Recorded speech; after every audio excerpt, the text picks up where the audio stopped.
hello everyone नमस्कार मैं काकली आज आपनलोকৰ ওচৰত আকৌ এটি নতুন ভিডিও লৈ আহিছো এই ভিডিওটি যোৱাকালি দিনাখনৰে হয় যোৱাকালি আমি হনুমান মন্দিৰত গৈছিলো আৰু মই এইখন দোকানৰ পৰাই চাকি ধূপ মিঠাতেল এইবিলাক লৈছিলো আৰু এয়া আমি আহি পালো শ্ৰী শ্ৰী হনুমান মন্দিৰ আহিয়ে দেখা পালো বাহিৰৰ গেটখন বন্ধ থকা কিন্তু পূজাৰী এজনে ক'লে মই হেনো ভিতৰত সোমাই চাকি ধূপ জ্বলাই আহিব পাৰিম সেইবাবে মনটো ভাল লাগিল আৰু এইবিলাক দেখিছেনে কাখত দোকান আছে ফুল মালা এইবিলাক ল'ব পাৰি আমি ফুল অনা নাছিলো সেইবাবে হাজবেণ্ডে এয়া ফুল লৈ ল'লে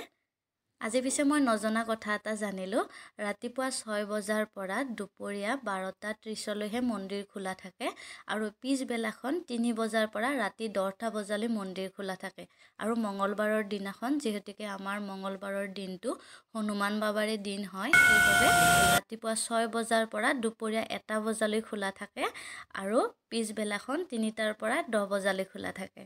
দেখিছেনে 12:30 হোৱাৰ লগে লগে পৰ্দাবিলাক এনেকৈ পেলাই দিলে মই কাখতে এনেকৈ চাকি ধূপ বিলাক জ্বলাই দিলো আৰু পূজাও কৰিলো মোৰ গোটেইখিনি কামে সম্পূৰ্ণ হ'ল কিন্তু হনুমান বাবাৰ মুখখনহে নেদেখিলো একো নহয় বাৰু তেওঁ ভালে কুশলে ৰাখিলে তেওঁৰ চৰণত মই আকৌ আহিম এই হনুমান বাবাৰ মন্দিৰটো লাচিত নগৰত আছে মেইন ৰাস্তাৰ কাষতে আছে যদি আপুনি আহিব বিচাৰে তেনেহলে আহিব পাৰিব সো গাইস আজিৰ ভিডিওটি ইমানখিনি আছিল আশা কৰো আপুনি চাই ভাল পাব